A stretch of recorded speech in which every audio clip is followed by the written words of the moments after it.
Welcome to the Caribbean Cricket Podcast, your one-stop shop for all things West Indies cricket. By the fans, for the fans.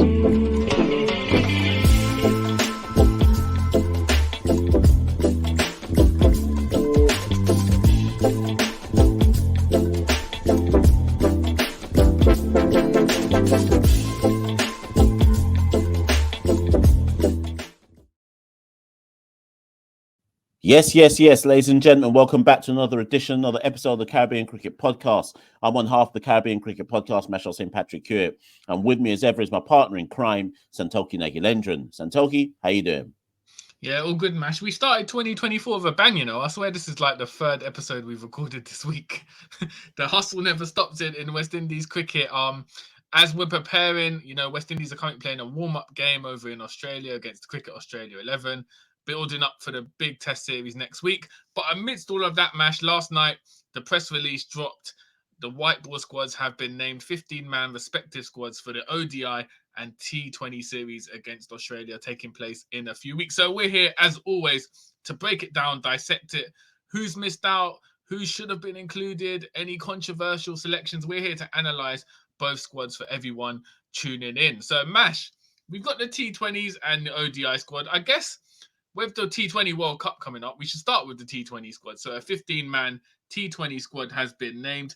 I'll quickly read out the 15 players who have been selected. So you've obviously got Rovman Powell as the captain, Shai Hope as the vice-captain, followed by Johnson Charles, Roston Chase, Jason Holder, Akil Hussain, Alzari Joseph, Brandon King, Carl Mayers, Gudakesh Moti, Nicholas Pooran, Andre Russell, Shafane Rutherford, Romario Shepherd, and O'Shane Thomas. Now, for clarification, the only change is Alzari Joseph coming back into the squad after having been rested against England for the last two T20s. And Matthew Ford, who played one T20 against England, I think he went for 54 runs in his 4 overs. He does not make the cut. But other than that, Mash, it's the same nucleus as the side that went to Australia. Happy with that squad? Did you mention the fact that Hetmyer's not there? Well, we're going to get onto that, but Hetmyer got dropped. He got dropped. The thing with Hetmyer is, it's a headline that he's not in the squad, but technically he got dropped in the England series. So it's essentially he hasn't been recalled rather than he's been dropped. But we're going to get onto Hetmyer. That's obviously the headline. But let's take a look at the 15 players that were selected, Mash. I'd say this is probably the strongest lineup we could get for the Australia series. Yeah, to be honest, when I saw it, I didn't really have any major problems with it. People will split hairs about Johnson Charles being there. Undoubtedly, there will be people who have issues with it. But me personally, I think there's concerns around Carl Mayers as an opener. Is he really producing for the West Indies in T20 cricket? And all the while there's concerns about Carl Mayers, all the while nobody can break bread with Evan Lewis to get him to come back. It makes sense that Johnson Charles is still there, because all I would say to anyone listening to this is name another opener. Now, some people, Santokie, will be like, try Alec Athanaze, try this, but time is of the essence. We ain't got time to be experimenting. There's only these 3 T20s and the 3 versus South Africa, and then it's the World Cup. And the simple reality for me is, Santokie, is Alec Athanaze isn't in any T20 leagues. Johnson Charles does get T20 leagues and has, more importantly, international T20 experience. So people have to understand that there is no more experimentation time. This, to me, smacks of Sammy and Desi basically saying, we have the nucleus. This is the nucleus we're going forward with. The only thing I would say, looking at the squad, I know we're going to get onto Hetty, but are you surprised that they basically... Matthew Ford should never have got into the ODI side, right? Based on clear rationale, there was no real rationale for Matthew Ford getting into the ODI side. There was very clear rationale for Matthew Ford getting into the T20 side. They played man, one time, maybe 2 times? I can't remember what it was. And then said, yeah, see you later. Now, to me, Santokie, that doesn't suggest a clear, logical thinking. Because do you get where I'm coming from? So I'm just a bit skeptical. And The only reason I'm backing it is because when I look at the T20 squad, I can't see who Ford would have got in for anyway. Like I don't see whose name is the obvious name to drop, if that makes sense. But I just question the logic as to keeping him in the ODI side when T20 is his strongest suit. Yes or no, he got licked down, and the T20s he played versus England, but still it's his strongest suit. Yeah, I just think it's the timing of it. I think with the ODIs, you can afford to experiment when we haven't got anything coming up in ODIs in terms of tournaments. With T20s, as you said, and I actually saw Cricket South Africa said when they play the series against West Indies, it's after the ICC cutoff date. So essentially, we've got these three T20s left before the squad will be before the World Cup. So you've essentially got three T20s. Matthew Ford played one T20 against England. I know he's a better bowler than that performance suggests. I think it was just one of those games where nothing went right for him. I'd expect him to come back, but if I'm thinking about it from the perspective of management and Darren Sammy, they're thinking, he's someone after the World Cup. I can imagine him being a regular in that T20 squad.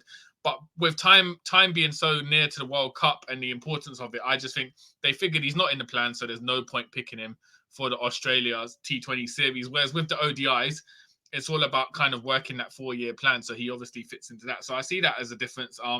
So yeah, you could argue like it's a shame he's not in this T20 series, but like you said, Mash, other than that, I don't really have any massive issues with the squad. As I said, it's pretty much the same squad that played against England. Very strong squad. Andre Russell there was good to see. You've got Pooran, Hope, Rutherford. So it's strong middle order. The one thing is, as you mentioned earlier, it'd be interesting to see who they go with because we've got 3 T20s before the World Cup. Obviously, May has missed out on the deciding T20 against England for Johnson Charles. I think Johnson Charles hit like 27 in that one. So do they persist with Johnson Charles for this series? Is he the go-to man for the World Cup, or do they bring Mayers back into the fold? That'll be an interesting little subplot in this T20 series. And you mentioned it right when I announced the squad.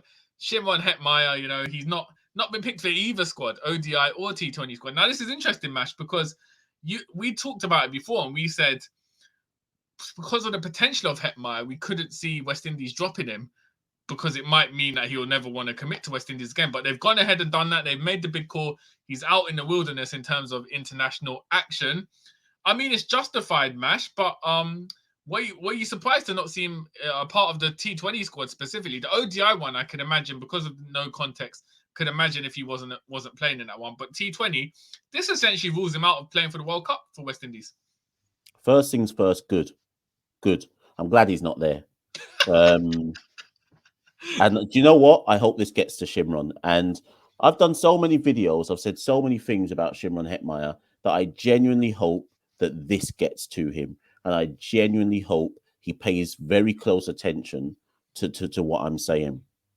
Before we did this video, if people go back and look at our archives, Santokie, recent archives at that, I asked you a question in one of our episodes just at the back end of 2023.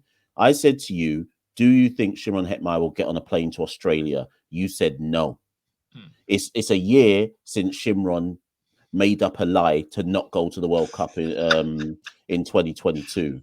Now, I'm not saying he's made up a lie to not go to Australia now, but that set the precedent for me about his level of commitment to West Indies cricket. The simple facts and reality is this. Shimron was called back this summer and has stunk out the place in ODI cricket. He's stunk out the place in T20 cricket, and he looks a sad shadow of the cricketer who took the world by storm in 2019.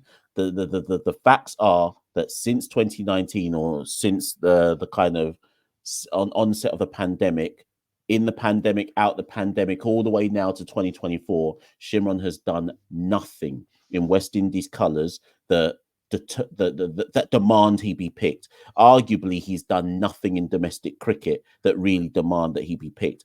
Shimron is basically only in the conversation because of his legacy and the fact that he has a high ceiling. Shimron basically needs to ask himself a question.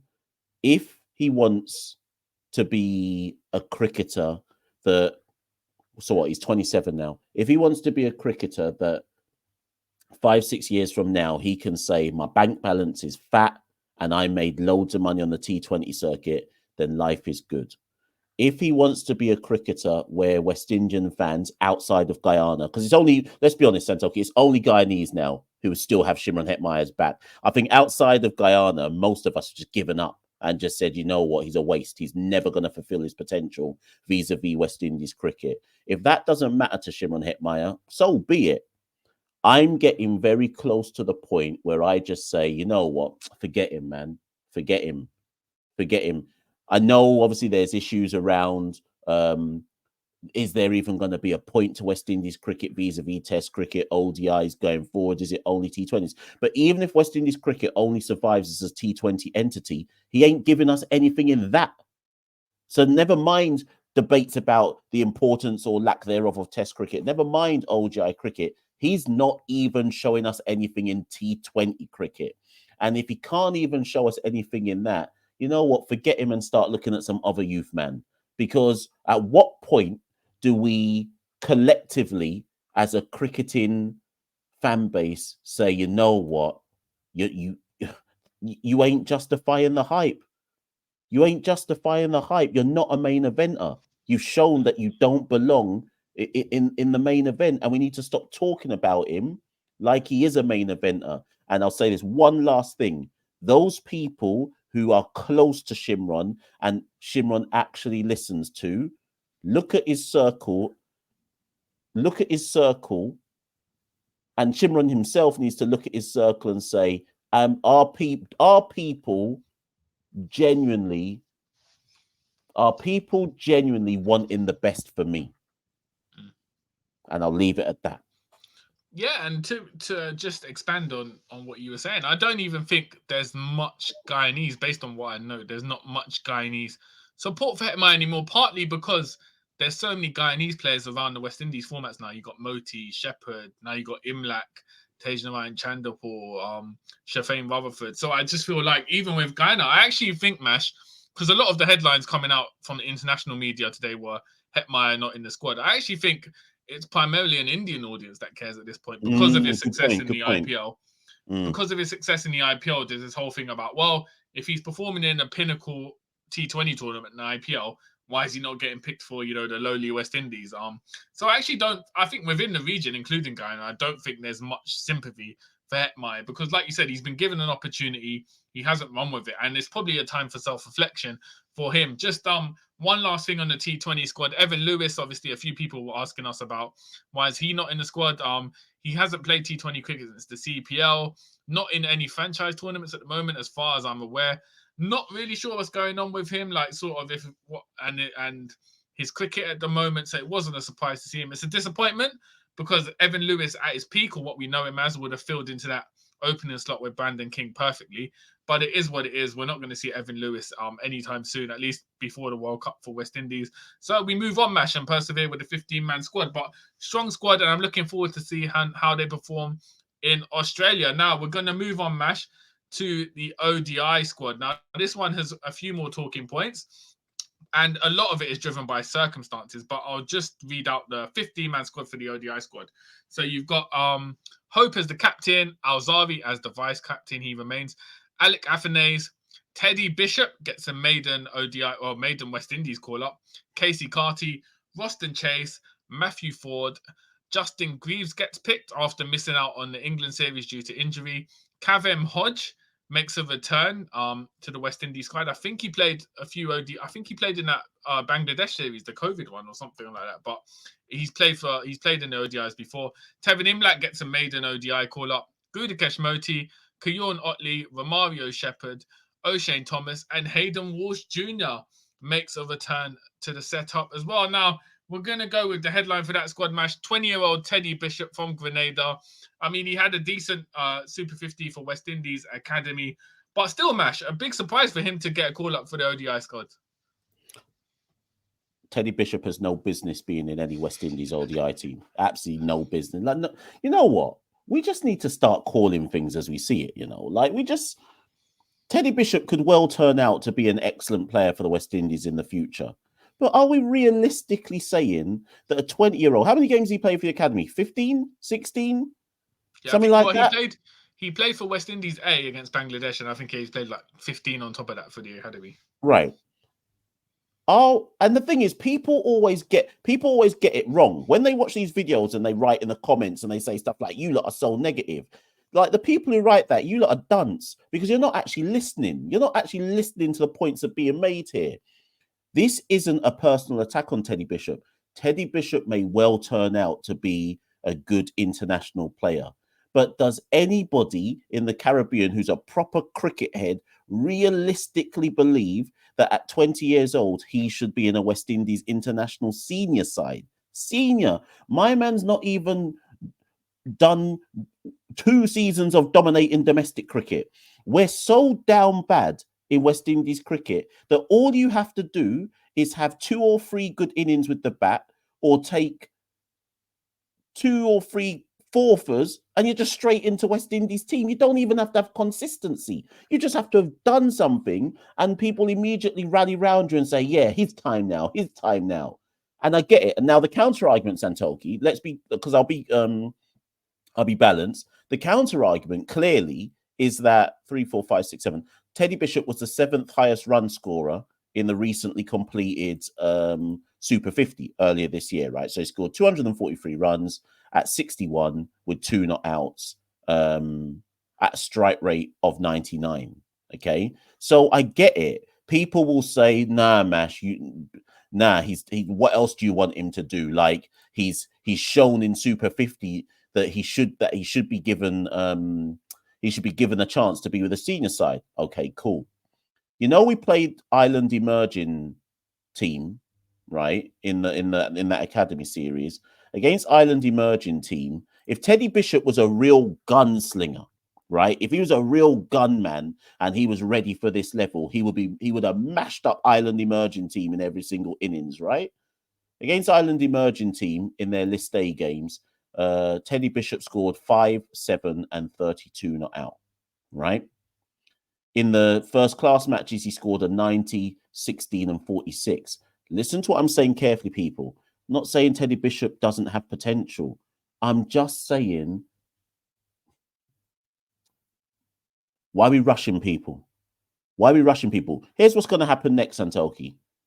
Jordan Johnson is going to have a good under-19 World Cup and he'll be playing for the West Indies within 1 year at 19 years old. We're just rushing man through. And to me, Santokie, it speaks at how limited our options are that we're just chucking any man in now. Once you score a little 150, you've got a chance of getting into the West Indies team. If you think I'm exaggerating, Santokie, tell me.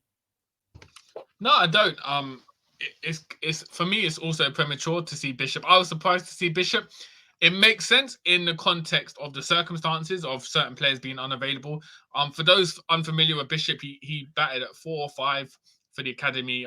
As Mash said, nearly 100 strike rate, 99 in Super 50. So very attacking, middle order batsman. He's essentially a replacement for Shafane Rutherford, who has opted out of the ODI series to play T20 franchise cricket, along with Brandon King. Both of them have, which is quite ironic because Rutherford did a big Instagram post in the England series saying it was a dream come true to play ODI cricket. The dream wasn't a long one because he said, listen, I've got to make a bag. So Brandon King also opted out. Jason Holder, you'd imagine, he's not in the squad. You'd imagine he's been opted out. Carl Mayers had been dropped for the England series, so it could be Carl Mayers wasn't recalled, but he also plays T20 cricket this time of year, so you'd imagine he wouldn't be available as well. So there's a lot of circumstances, a lot of players missing, but it's going to be tough for Teddy Bishop to go to Australia and make an impact in these ODIs if he even plays, makes the 11. You could say it's a learning experience for him, and with nothing really on the line, nothing to lose either, so you could look at it that way, but whilst, some might try and swing it and say, this is great youth development, like we're bringing youth up. As you rightly said, Mash, this is just more of a reflection of how poor West Indies kind of talent pool is at the moment. The fact that we're having to throw in Teddy Bishop. And like you said, wouldn't be surprising that by the end of the year, if we see, Stephen Pascal, Jordan Johnson out here playing for West Indies. Anyone's got a chance, Anyone's got, and I get it. Our pool's not that big, but come on, man. Like, at least let man try play some more A-team cricket first before you just dash man to Australia. Like, I feel so. Look at do you know who this reminds me of? It reminds me of Kurt McKenzie scoring a 200 in that Headley Week series. Next thing, man's playing India in international Test cricket, and everyone's looking, going, no, but wait, how did he get into the team like that? And he's not properly What this is dominating. basically like, for continuing from our wrestling theme with the last episode about Cinderella. This is basically like everyone in the region has a Money in the Bank briefcase. All they need to do is hit one performance, and they've cashed in. They're out there on a big stage.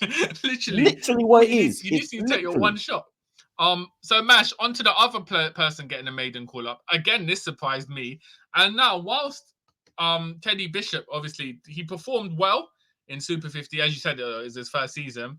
Tevin Imlach, the Guyanese wicketkeeper, his performances in Super 50, he averaged 29 at a strike rate of 67. He has somehow made the West Indies ODI squad again. It reflects our lack of options. Part of me is thinking because he was part of the Australia test side, it was just more convenient for him to sort of stay on as a backup, probably not playing in that 11. But for me personally, Mash, I don't think Tevin Imlach has done enough to make a West Indies ODI squad. What are your thoughts on that one?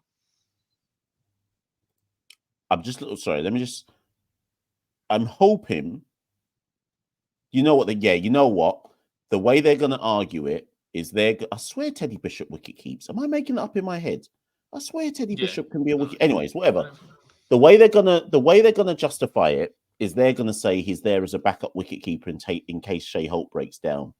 There is nothing, and I say this respectfully, there is nothing about Tevin Imlach's 50-over game that suggests he's even ready for domestic. He's not even ready to dominate domestic 50-over cricket, much less play international cricket. Yes, so I think I'm with you, Santokie, though. I think it's simply a case of you're already in Australia. We need a backup wicketkeeper. So you stay. But check this out. If that is the rationale, why wouldn't you tell Josh Da Silva to stay then? Why would you go to Tevin Imlach? Because surely Josh Da Silva is a better option to consider when it comes to ODI cricket than Tevin Imlach is. So I don't buy the rationale. I literally don't buy it. There is nothing there to me which suggests that was the way to go. Yeah, that's a very good point, Mash. Especially since Josh Da Silva has played ODI cricket, we've seen him play with some intent in Super 50. So it'd be interesting if there is a press conference with Desmond Haynes to kind of see what is the rationale. What has Tevin Imlach shown? Because from what I've seen, he's not shown that he should be in the ODI setup. And as you said, if you're saying he's backup wicketkeeper, why didn't you just why didn't you keep Josh Da Silva, who's in Australia anyway? Why don't you keep him on? Unless there's some sort of workload management issue there or something going on. So it'd be interesting to see that. Kavem Hodge as well gets a recall. So he actually played, I just checked it, he played the UAE series. I forgot about that completely. Did he? Did he play there as well? I don't even remember that.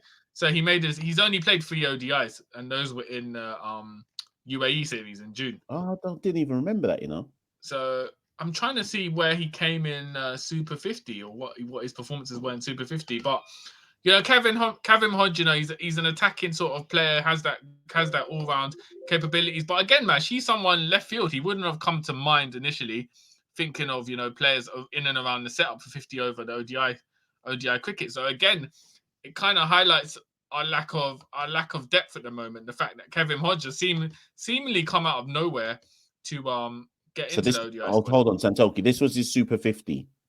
6 matches, 132 runs, average 22, strike rate 72. Listen, this is the thing, though, Santokie. When you break down West Indian squads and you look for rationale, when people say we're negative, it's never about negativity. I'm just trying to get an understanding. So the only rationale for Kavem being there is, well, he's already in Australia. And they just said, you know what, stay on. Because I'm tired, Santokie, man. I'm tired. Because you tell me what the rationale was then. I know he can bowl left-arm darts, but you tell me what the rationale was other than the fact he's already in Australia. So we need to get Cricket West Indies. Who's the finance officer? We need to find out. Is it hard times out here for Cricket West Indies? Because they're trying to save the airfare here, just keeping the same players on. So in that UAE series, he batted at 6. But I don't really know if he came out in the first one. He didn't bat, so I don't think he batted that much. Batting at 6 against UAE, so there's not really much to go on other than Mash. Like you said, he's in Australia. they said, you know what, let's just keep him on. He's shown some attacking intent in the warm-up games and maybe the Nets. Let's just keep him on and see how it goes. But Mash, maybe this is just also showing what our attitude to the ODIs are at the moment with no context. It's sort of like a free-for-all. We're kind of like, whatever kind of fits, we'll just make it work. It's only ODI cricket at the moment.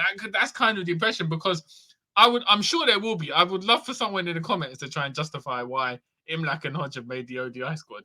So I went back to look at Super 50 because I was like, oh, maybe Hodge bowled really well and they want his all-round capabilities.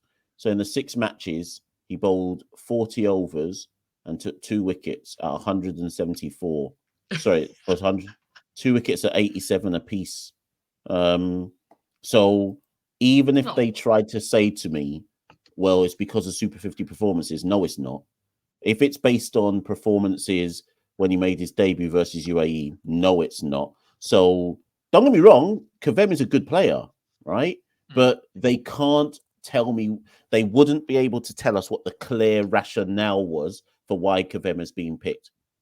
Whereas you could tell me a clear rationale for why Teddy Bishop is being picked, because you can look at some stats from Super 50 and go, well, boy, who else were you going to pick? How does that hold up for Kavem then? How does it hold up for Tevin Imlak? So I just looked at Kavem's stats for the UAE series. So first ODI, he didn't bat. He bowled a few overs for 28 runs. Second ODI, he took 2 wickets, scored 26 of 28. Third ODI, he went for a first ball duck. So there wasn't really anything to go on in that UAE. And that was against UAE. So I don't know what they expected him to do in Australia. He's going to score 100, cuz. Do you know who I want to turn to? Yeah, do you know I want to turn to? With this one I'm about to talk about, I'm calling out Desi. I'm calling out Desi straight. Not on a personal one, just on a please, Desi, explain this to me one.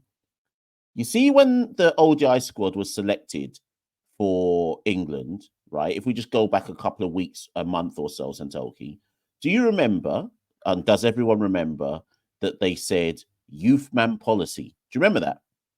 Yeah? They said Darren Bravo, effectively they intimated that Darren Bravo's not being picked. It's a youth man policy. We're going with players like Cartier and Athanase and da-da-da-da. Cool. Bravo's out. Bravo says he's not playing cricket no more. Cool.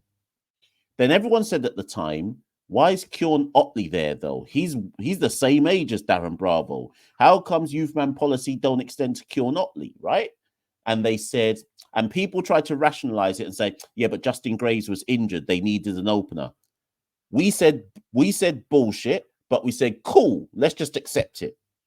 Justin Graves is back for this squad, and rightly so, based on Super 50 performances. So, Santokie, if we're doing youth man policy and Graves is now back, how comes Kieran Otley still there? Unless youth man policy was a goddamn lie and it was just about making up nonsense. Because why? And I've got nothing against Kieran Otley, but why is he still there then? Cuz if it was about youth man policy and building for the future, you can just about lie and explain why he was there for England because of injuries. Why is he still there then?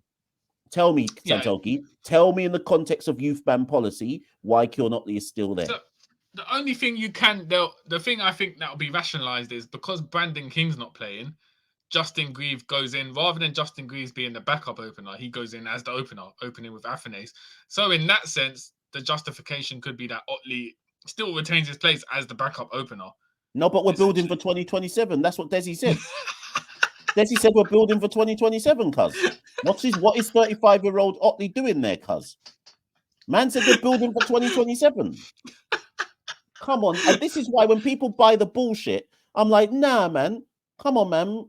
Come on, make it make sense. Otherwise, everyone... And the thing is, it's not personal. It's just that when things are so... Like, when you can call out the lack of transparency like this, it'd be better you just don't say anything. Otherwise, you end up looking stupid. That's the point I'm trying to make here. Don't say anything because now it looks dumb. It looks like you were lying. It looks like it was a personal fight down versus Bravo then, rather than being a clear rationale and policy. Yeah, and this is essentially like, it's almost like a politician line here. Use the slogan, building for 2027, And enough people fell for it, because enough No, people that's were what I'm cussing saying. us out. Enough said, nah, Bravo's too old. But I'm seeing old man in the team now. Like, what? Might as well call me up to the squad. So Mash, we've got obviously Otley retains his place as the backup opener. The last thing to talk about is Yannick Correa has been dropped and Hayden Walsh Jr. has come in as the leg spinner. Now Hayden Walsh Jr. took 20 wickets in Super 50. He was the second leading wicket taker ahead of Yannick. I said Yannick had shown some inconsistency in the England series, but I didn't think, Mash, that he would get dropped this quickly. Yeah, and I think subsequently it's come out that he's going to Bangladesh Premier League, and I don't know if that's the reason. Maybe it's a case of he just wants to go get the bag, and they would have picked him otherwise.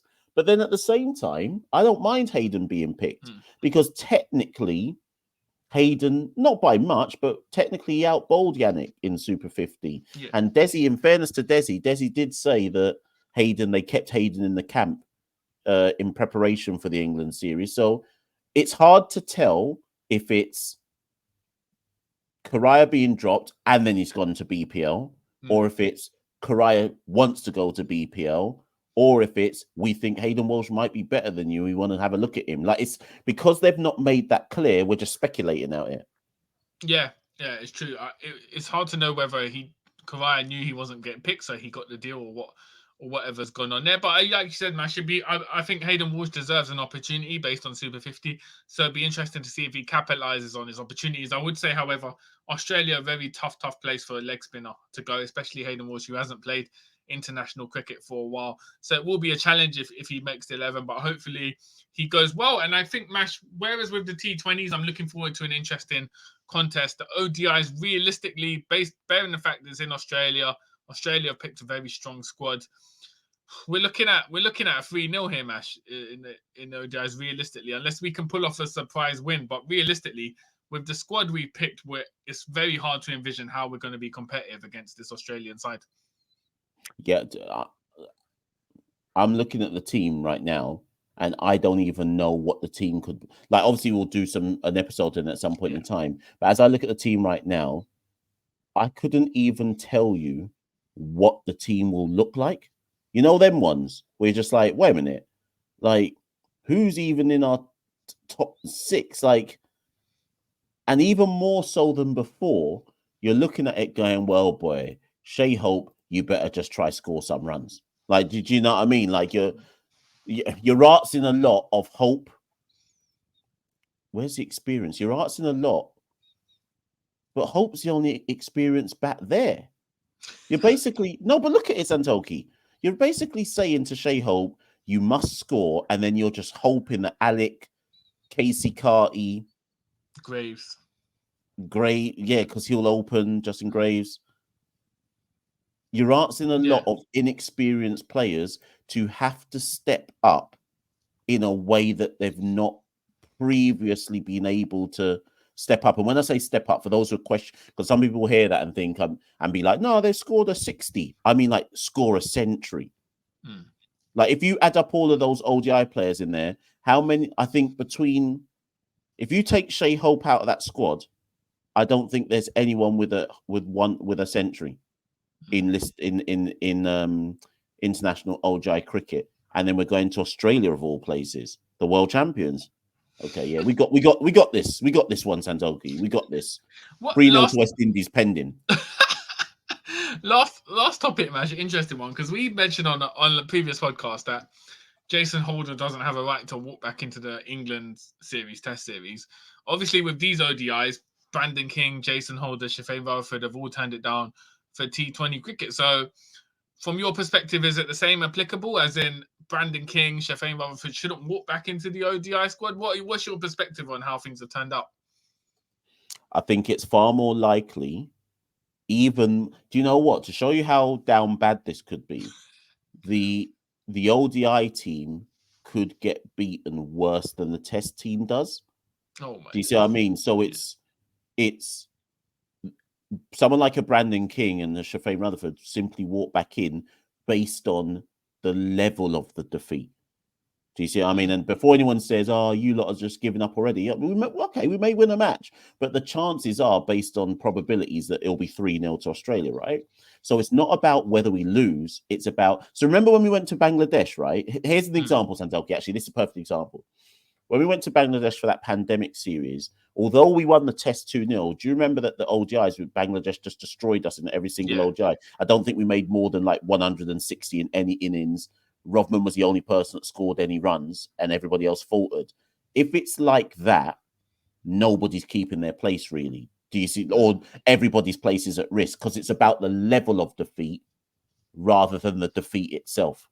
Yeah, no, that's a good point. I was going to say the same. I think because of probably how the results will go, then obviously a King and Rutherford can walk down. And I also think probably Cricket West Indies are trying to keep, as with a lot of boards, are trying to keep, a healthy relationship with the players. So I don't think they'll probably get penalised for choosing the financial rewards of franchise cricket over this ODI series. But as always, Mash will rally. But before that, we've got the final day of the warm-up starting in about an hour's time. Good bowling performance from what we saw yesterday from West Indies. Hopefully they can continue that in the test series, which starts Tuesday night, I think 11:30 p.m. for England, for fans in England on TNT Sports. So we'll be tuning in, late night hours watching West Indies go for miracle making out there in Australia. A big main event series. So before we even contemplate the licks in ODI cricket match, we've got to live through the licks that we're going to take in test cricket first.